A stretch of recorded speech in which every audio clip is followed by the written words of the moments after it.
Hi, everyone. Thanks for joining us for another episode of our Top of Mind podcast.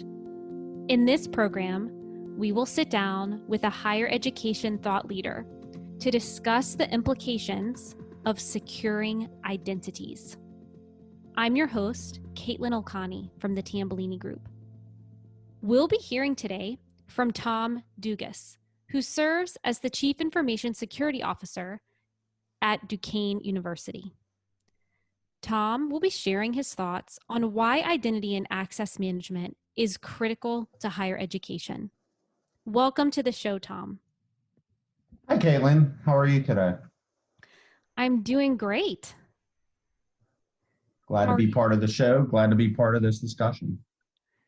Well, I'm really excited to speak with you today. Identity and access management is also one of the areas that I'm very passionate about, and I can't wait to learn from your experience. Can you tell us a little bit about yourself and your role at Duquesne before we jump in? Absolutely. So I'm the Assistant Vice President and Chief Information Security Officer at Duquesne University.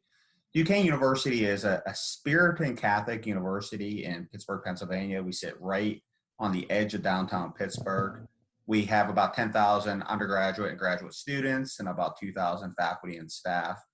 We are the only Puritan Catholic university in the country, which is interesting because, I didn't know much about a Puritan before I got to Duquesne, and now I know quite a bit about them.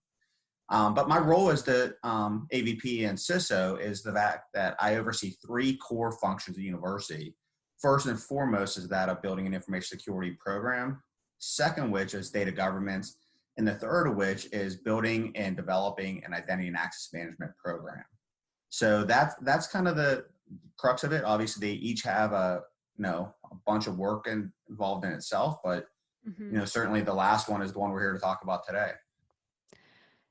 Tom, can you tell us more about why you're so passionate about securing identities? So I'm so passionate about securing identities because in this day and age, our identity makes up so much of who we are digitally. Everything that we do online has a tie integrated with something else. You have this opportunity now, for example, just personally, to log into various different services and applications and so forth, your own personal accounts, whether it be Google or Facebook or something else. And then you're starting to tie your identity between that particular application and several others. So if one gets compromised, they all get compromised. And a lot of that really happens the same way in business. And so much of what we do, if your account is compromised or there's a risk to that particular account and your identity, then so much of what you have access to within university is put at risk as well. And so if we don't protect your identity and the fact that we are now a global organization and we have people connecting from all around the world, they can connect from anywhere at any time and any place and get access to information that we've been working really diligently to protect behind the scenes and build data centers and applications and firewalls and all this stuff to protect. But the minute that username and password is given up, it's the keys to the kingdom. I agree with you. Our identities have become so important, and so many breaches have been related to credential theft. Yeah, it's amazing these days. There's not almost a day that goes by that you don't hear about credential theft in mass quantities. And I worry a little bit about the fact that we're becoming too numb to them and starting to accept them as commonplace. And we can't accept that. We can't accept any loss of identity. That's who we are and what we do. And the more that we accept the fact that people are allowing our identities to be lost or stolen, negates the fact that we should be protecting that, just as if we do our driver's license or our birth certificates.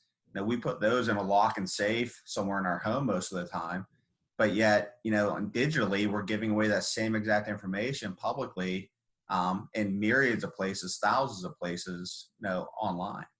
I think that's a great way to think about it. Most people, I believe, to your point, have really become numb to it. It feels so easy and so commonplace just to, like reuse your password and your username without stopping to think about the fact that if that becomes compromised, then so many of your accounts are compromised. Absolutely. And when you think about it, so much of our information is public. The thing that I always laugh at or chuckle at a little bit is if you ever pay attention to social media, they have these questions about your life. And people are all excited about sharing all these details about their life and their personal aspects of the things that they have. And most cases, that's being done maliciously, and people don't quite realize that they're giving away those personal attributes about themselves that could be used to answer their secret questions online, to reset passwords, to get access to their accounts, to mine that and put that into a database somewhere to be able to use it for monetary value or malicious intent. We need to be more cognizant of the fact that we can't just share those details out there that are really private to us. I agree. You've hit on one of my biggest pet peeves, which is that people just seem to give away their information so easily to social engineers. I tried to tell one of the people that I went to high school with on Facebook, don't answer this questionnaire, right? People are trying to use this maliciously, and I got totally poo-pooed over it. People don't want to hear it. They really don't. I recall an Instagram post I saw a few years ago. I actually took a screenshot of it because I was so astounded by it. But the Instagram post said, if you were as old as your social security number, how old would you be? And I was like, no one's going to answer that. There were literally hundreds of answers. Yeah. And I almost was, I couldn't even believe how many people responded to it. It's a bit disheartening for sure. Tom, what has your journey at Duquesne look like to build out an identity and access management program? So it's been quite an interesting journey. I certainly came to Duquesne after spending, many years at a Research One institution. And Duquesne is much smaller, more intimate, more personable. And one of the things that I certainly recognized as I got there is that there was a lot of great things that were happening in identity and access management at the university. They had really found some interesting ways to solve problems that were really difficult to solve at a large research organization. But what they didn't realize is that they were doing a lot of manual processes. So what we did first, and sit back and reassess everything that they were doing from the beginning to the end. We documented the processes. We documented what kind of roles we had, what kind of accounts we had. We documented what kind of entitlements they had and where they had access to information or systems. And we documented that. And we spent probably the first year to 2 years just building out our portfolio of documentation about where we were and what we were doing and why we were doing it, just to get a lay of the land. And it was a great exercise for us because we really got to understand how everyone was working together and where people's roles and actions were. Once we got past that, though, we realized that there was opportunity for improvement in a myriad of places, and there was a lot of risk too. We had built some manual processes. We had built some things without redundancy. We had built single points of failure. We had a whole bunch of things involved in that were concerning once we got under the hood. And so what we ended up doing was we actually went out and find a consultant to basically help us to analyze what we were doing and basically find a way to look at that comprehensively and find a solution that might help automate some of the manual processes we had. Mm-hmm. So we brought that consultant in and worked with them pretty intensely and documented what we were doing even more. And then we went out to bid and found a solution that best fit us. And so we could go into that a little bit too, if you want, Katelyn, about the solution and how we went through that process. Yeah, I'd love to hear about that.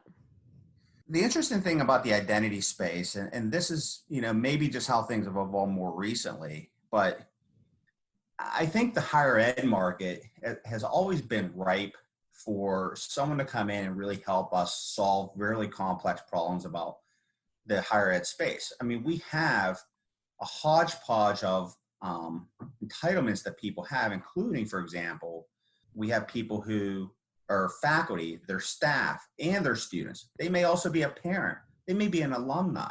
So they have all these different roles in the university, and we have to find a way to account for that. Whereas a corporation might have an employee who's an employee in the accounting department, but they don't have any other affiliation.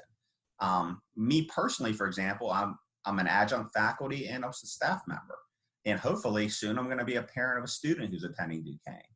So these systems, weren't quite ready a few years ago to really account for that unless you went and bought a super expensive solution to help automate that process.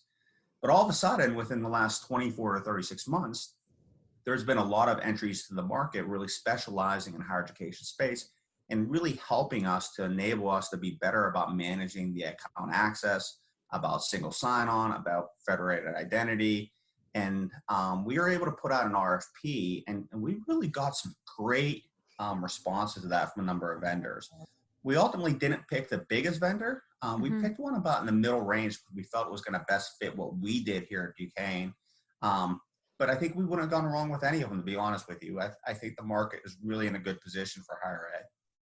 It's interesting. I've spent a lot of time analyzing the identity and access management tool space, in particular for higher ed. And I used to get really frustrated. I've gotten a bit over this a little bit, but it used to really frustrate me the language that vendors would use around identity and access management. And I felt like they would make it very difficult to compare apples to apples. Did you experience that? Absolutely. I think that, even I think the challenge is even greater than that. It's not just how vendors use it. I found it even more challenging how we use it ourselves. Mm-hmm. When we're talking, within our own organizations, when we're trying to relate to how HR does, provisioning of new employee hires versus how the department does that. And we call things differently and have to equate that. And I think that's kind of how it's like working with vendors. The terminology that they work with, they really think it's this clear cut decision. Well, if you're this, then this is what you get. Well, the problem is that it's not that way in our organization, not in higher ed, because I need to have a way to move in and out of these roles by month, by day, by year, by project. And that's not something that most of these vendors were ever really equipped for. So they're really used to saying you get appointed to position X and you have that position until you move on to position Y. Right. And in our case, that, we serve in multiple capacities. We wear lots of hats. I think that we in higher ed are very multifaceted in the way we approach problem solving. And that means we often get involved in very different organizations within the university. I could be a guide or for a student group. And at the same time, I'm working on, securing the university as well from a, CISO hat. Tom, staying on this discussion around vendors for a moment, and the difficulty, to your point, around internally getting on the same page with the vendors, how did you go about solving for that? How did you go about internally writing the RFP and then deciding on your criteria to pick which vendor you would work with? What I learned over the years is that there's a really critical component to putting on RFP, and it's this philosophy of putting process before tool. And that effort that we put forward to build and write and put our processes and our roles on paper and to detail them out to a pretty finite degree, just to help us understand it, so that when we are putting it on paper to send out our RFP, we can easily translate that over to something that someone else could read as well. Because Mm-hmm. oftentimes they're asking questions like, well, how many accounts do you have? Well, what do those accounts have access to? Well, how long are they in duration? What other, services do you need? Do you need access controls? Do you need federated identity? Do you need multi-factor authentication? And if we're able to say things like, look, we are an organization, we already have Shibboleth for single sign-on, we already have Duo for multi-factor authentication, we're looking for a service that helps us do provisioning and deprovisioning, and we're looking for something that actually helps us build and delegate group management. We're able to articulate out services a little bit more clearly to the vendor so that they're not trying to guess us, because if not, they're going to basically try to sell us the Cadillac, and we might only be looking for, the Chevy in this case, and that might be okay. We may want a Cadillac eventually, but we're not ready for it at this point in our juncture. So we need to make sure that we kind of help level set them about what we're looking to do, because they'd like to sell us their whole product suite. But what if we don't need it? What if we're not asking for it? But if I could be clear about that in the RFP process, and that's by building that process document and working with a consultant in our case to make sure we laid that out correctly so the RFP was very clear to them, it really helps shorten our process to help select a vendor, exponentially. We didn't go through the process getting the full, demonstration of every system. We basically gave them a set of use cases that says, here's what we need the system to do. Demonstrate to us exactly how it does this. And that was really key for our product selection. So I couldn't agree more with you about putting the process first before the tool selection. I wrote my master's thesis on identity and access management trends in higher ed and did a lot of research in best practices. This actually became a paper at the Tambellini Group. And really figuring out your processes, deciding if you're going to follow a framework, and thinking critically about your organization is super key, to your point, not just in picking the tool and making sure you're not over under buying, but being able to maintain the tool long term, being able to set expectations and then implement the tool in the short term. That can be very difficult in identity and access management. I mean, these can be huge implementation projects. And so if you haven't done the upfront work, you can end up spending a lot of time and money that you didn't need to spend. Absolutely. In fact, I would say when you're looking at a product, one of the most important things is, can you sustain it after you're done implementing it? And in our case, that led to actually our selection probably more so than anything else. We wanted to make sure that first it was something we can set up and deploy. But if it was going to be too complex for us to manage, we have a small IT staff compared to other larger institutions. And so therefore, we don't have a dedicated identity and access management team. In fact, the way we established our identity and access management program is we basically took a set of individuals who have a role in managing identity and access management, and we built a program around them. We didn't go out there and hire 5 new people and bring in a whole bunch of talent. We actually said, we have the talent. Let's just hone in their talent and manage it collectively to make sure we make the right decisions. And so, but you have to be able to sustain that, because if their focus turns away from that too much and you can't keep the momentum moving forward correctly, then you're going to have a stale product and be re-implementing another product and spending another boatload of money trying to solve problems that you created by not managing it correctly.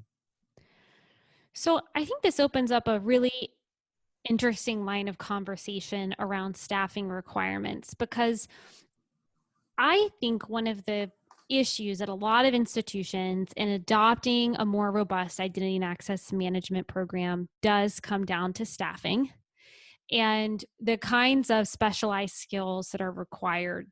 So what type of staffing requirements do you think really are necessary in securing identities and putting together this type of program?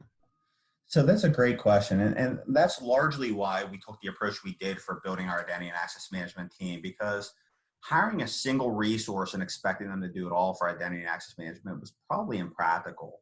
So I'll give you a great example. In most universities, including my former university, account management, some of the fundamental components of password resets or provisioning access or setting up access and deprovisioning access tends to happen at the help desk. You build a process and a set of tools that actually could be managed by a set of individuals at the help desk, and they basically run with it. So they play a huge part in the identity and access management program for any institution, in my opinion. In fact, password resets are probably still the number one thing that comes into a help desk annually for just about anyone.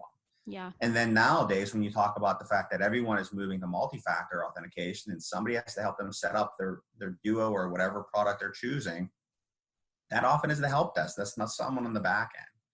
But at the same time, you need somebody with skills in terms of a directory service, whether it's LDAP, Active Directory, things like that, in order to maintain the attributes and the services that are needed to basically allow access into and out of services. And so those skill sets are really important as well. Now, on top of that, we needed somebody who had integration skills, somebody who could help us send feed files and understand the attributes coming from our source of record, which in our cases are ERP.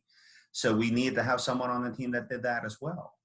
And then we're not the only ones in the game that does this. We needed to partner with our registrar. We needed to partner with our human resources team. We needed to partner with our alumni relations team, because they all had a stake in the game in terms of what attributes and characteristics we want to collect and have, and what was available that we may need to expose out for the public to have available. So we needed that as well. And then lastly, we needed someone on the website to help us maintain the public-facing side of our directory and the things we expose out there. So we had a real hodgepodge of individuals who came together collectively in their individual roles in order to define the program. It's really interesting about what you said, about the help desk, because I agree with you. I think that most institutions are really relying on their help desk for things like password resets, but that ends up having a huge cost to the institution, right? Like actually having to have a person be involved in something like a password reset. Absolutely. And, there are certainly ways, and no matter how hard we do this, we try to push people to a self-service mechanism. But, and there's going to be a case where somebody can't get through that process for whatever reason. They need to pick up the phone and call someone. Mm-hmm. So we need to train those frontline staff members to be responsive to that and understand that they're there to help them and help them through that process while still maintaining a sense of security, because we have to identity proof those individuals, which is becoming increasingly more complex because, just like we talked earlier, so much of their lives are online. It's easy for somebody to call and say, here's my name, here's my class, here's the school I go to, maybe even the street I grew up. In fact, services like My Life, if you ever look it up, actually show so much about yourself. It's somewhat scary. Who you're Yeah. friends with, where you live, what your aliases are, what you're known as, things like that, your phone number. It's really quite scary. Someone can look up a lot of that information pretty rapidly. But from our standpoint, we need to make sure that we can share information with the help desk that maybe somebody like that would not be exposed to, that we collect, and only we collect at the university. They don't have readily exposed. And so we need to arm them with the tools they need to help support and securing the identity, because they're our first line of defense. And if they get past them, they quite often are going to be able to get past the system itself. I'm wondering, Tom, if any of these strategies that you've employed have been changing at all with COVID-19 and having many more people now having to access your systems remotely. Yeah, so our COVID strategy has helped us and hurt us. And so my favorite thing about COVID is that I have the most secure network I've ever had at Duquesne, largely because I have no one on it.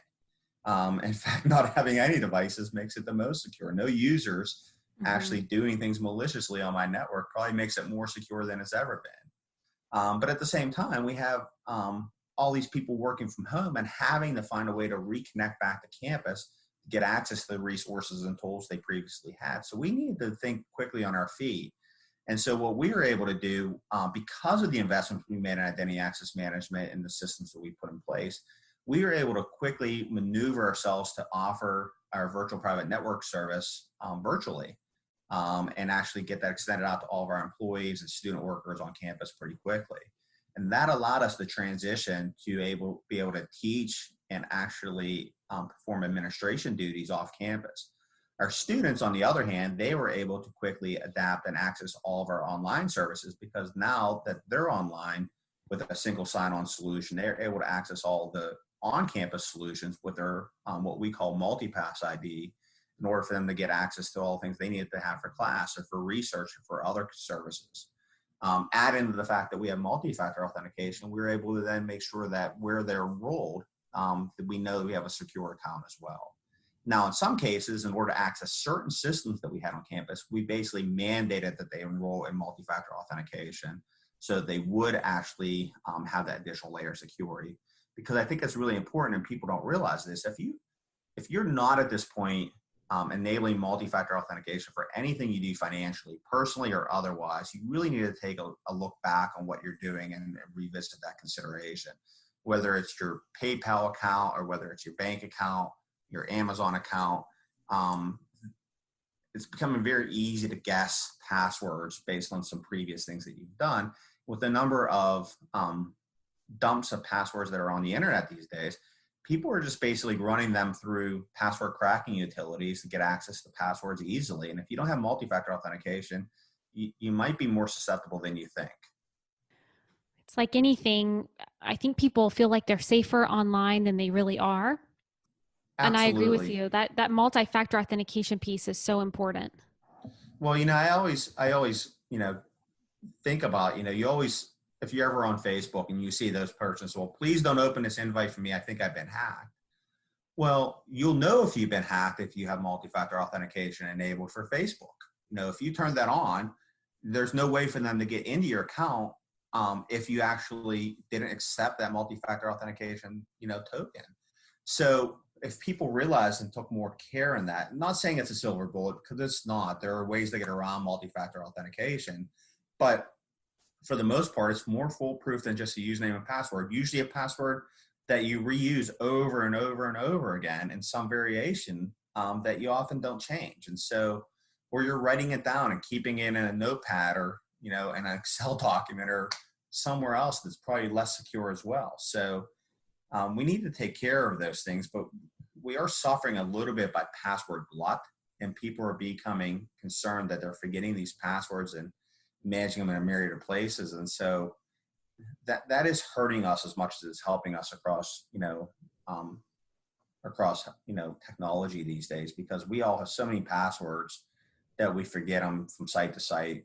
And the fact that there's all these new stipulations about how you can't reuse passwords or anything else, you may have a unique password for over 1,000 different sites at a time.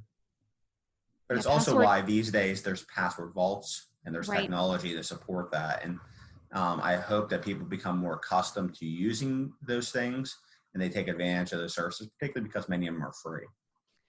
It's funny. When I first got into security, I asked someone, when I was working at IBM, I asked someone, what's the one thing you would do, to make anyone more secure online? And he said to me, get a password manager. Absolutely. It's so hard, especially for IT workers, I think more than anyone. I mean, we make really complex passwords, and for us to remember those complex passwords site by site, service by service, it is really next to impossible. In fact, we've invested pretty heavily in privileged access management solutions, at Duquesne, in order to maintain not just our own personal accounts, but all of those system level and service level accounts that we need to maintain access for, that we have strong complex passwords for, that are rotated sometimes daily, sometimes even hourly in some of the systems that we have, to make sure we maintain a significant level of compliance and service around those areas. And those technologies have aided us so much. And I can't even imagine how it used to be when we basically had those accounts somewhere else. But I have to say the investment in privileged access management that people are making is paying off, exponentially in organizations. Well, Tom, we've talked a lot about different pieces of identity and access management, everything from multi-factor authentication, single sign-on, provisioning, deprovisioning, privileged access management. What do you think is the number one most important thing to get right in securing identities, if you had to distill it down to just one thing? I think the biggest thing is your password. More than anything, using a passphrase, a long passphrase that you can use to actually secure your account is probably one of the biggest things that you could do. Very often people have used legacy approaches to password management where they're still doing, something with a simple name and a special character and a number. And that's not the right way to do. If you actually evaluate against a password cracker your password, they'll tell you generally how long it would take for somebody to brute force your password. And without a doubt, longer passwords with passphrases in use actually are harder to crack than the other passwords. And so it actually, goes up 100 times more difficult in that consideration. And so people still tend to use simple passwords. And what scares me more than anything is when some people use no passwords.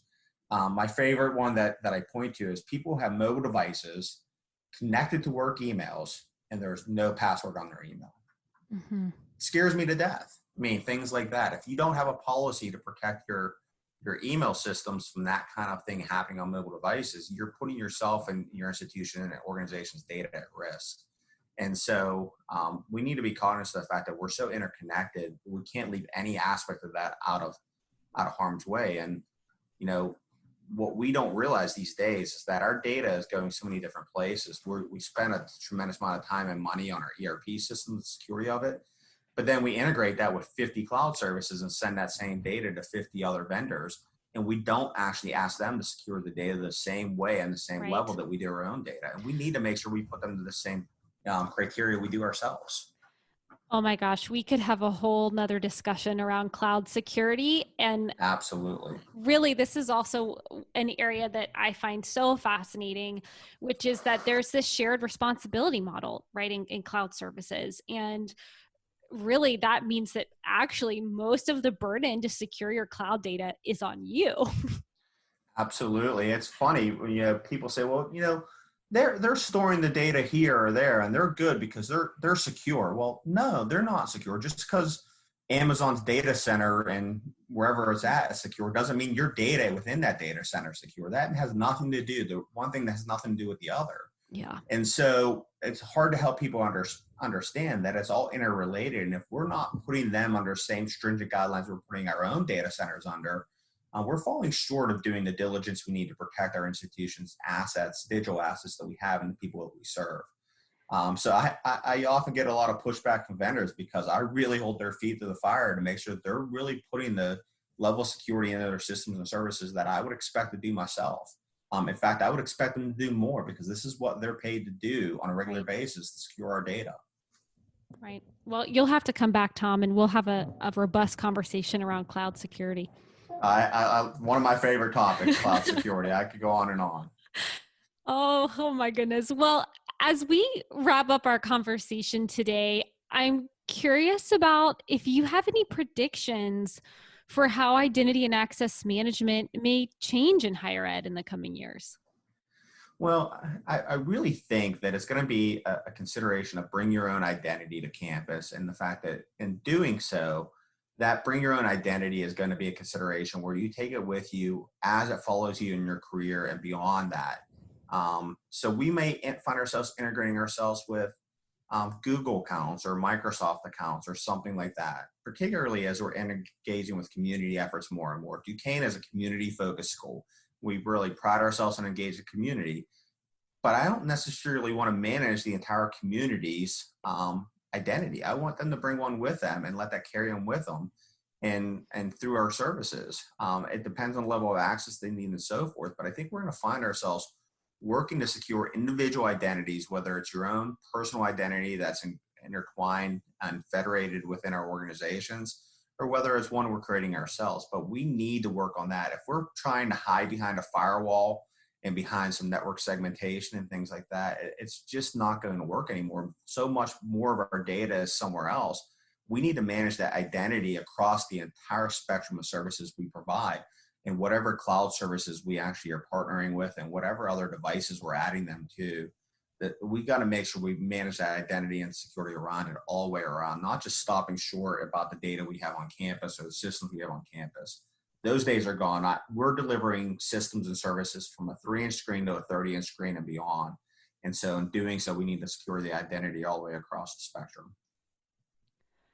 Thanks so much, Tom, for joining me today and for sharing all of your wisdom and everything you've learned through this process. Well, thanks, Katelyn. I'm glad to be a part of it.